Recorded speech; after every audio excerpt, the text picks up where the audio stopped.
ഇന്ന് നമ്മൾ പോകുന്നത് ഭുവനേശ്വരിൽ നിന്നും കൊൽക്കത്തയിലേക്കാണ്. ഭുവനേശ്വരിൽ നിന്ന് പോകുമ്പോൾ 1-2 കാര്യങ്ങൾ നമ്മൾ മിസ്സാക്കിയെന്ന് തോന്നി. അതിലേറ്റവും പ്രധാനപ്പെട്ടതാണ് ഇവിടുത്തെ സ്വീറ്റ്സ്.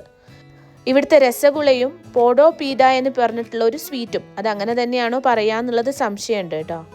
ഇത് രണ്ടും ടേസ്റ്റ് ചെയ്യണമെന്നുള്ള ആഗ്രഹത്തോടു കൂടിയിട്ടാണ് യാത്ര തുടങ്ങിയത്. കൊൽക്കത്തയിലേക്ക് പോകുന്ന വഴിക്കുള്ള പഹാല എന്നുള്ള വില്ലേജ് ഈ സ്വീറ്റ്സിൻ്റെ ഒരു കേന്ദ്രമാണെന്ന് തന്നെ അറിയാൻ കഴിഞ്ഞു.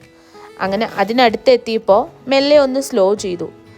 ഈ കടകളിലെല്ലാം തന്നെ ഈ 2 തരത്തിലുള്ള സ്വീറ്റ്സ് മാത്രമാണ് അവൈലബിൾ ആയിട്ടുള്ളത്. അതിൽ നമുക്ക് രസഗുള പരിചയമുണ്ടല്ലോ, എന്നാൽ മറ്റ് സ്വീറ്റ്സ് ഒന്ന് കഴിച്ചു നോക്കാമെന്ന് വിചാരിച്ചു. അങ്ങനെ അടുത്തുള്ള ഒരു കടയിൽ നിർത്തി ആ സ്വീറ്റ് ഒന്ന് മേടിച്ചു.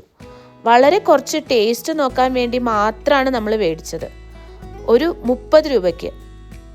ഇത് കേക്ക് പോലത്തെ ഒരു വിഭവമാണ്. കഴിച്ചു കഴിഞ്ഞ് ChatGPTയോട് ചോദിച്ചപ്പോൾ സ്ലോ ബേക്ക് ചെയ്തെടുത്ത ഒരു റൈസ് കേക്കാണിതെന്ന് അറിയാൻ പറ്റി. ഇതിനകത്ത് റൈസും ജാഗരി അല്ലെങ്കിൽ sugar, coconut, cardamom, black pepper, dry fruits ഇതൊക്കെ ആഡ് ചെയ്തിട്ടുണ്ട് അത്രേ. നമ്മൾ കഴിക്കുമ്പോൾ നല്ല സ്വീറ്റ് ആയിട്ടുള്ളൊരു കേക്കിൻ്റെ പോലെയാണ് തോന്നുക.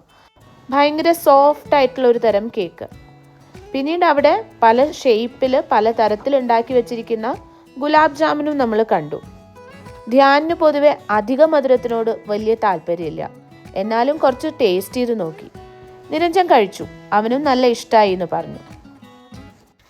നമ്മളൊരു നാട്ടിൽ ചെല്ലുമ്പോൾ ആ നാട് കാണുന്നത് പോലെ തന്നെ ഇമ്പോർട്ടൻ്റ് ആണ് അവിടുത്തെ രുചികൾ ആസ്വദിക്കുക എന്നുള്ളത്. അതുകൊണ്ട് പരമാവധി നമ്മൾ അതിന് ശ്രമിക്കാറുമുണ്ട്. യാത്രയും യാത്രാവിശേഷങ്ങളും തുടരും.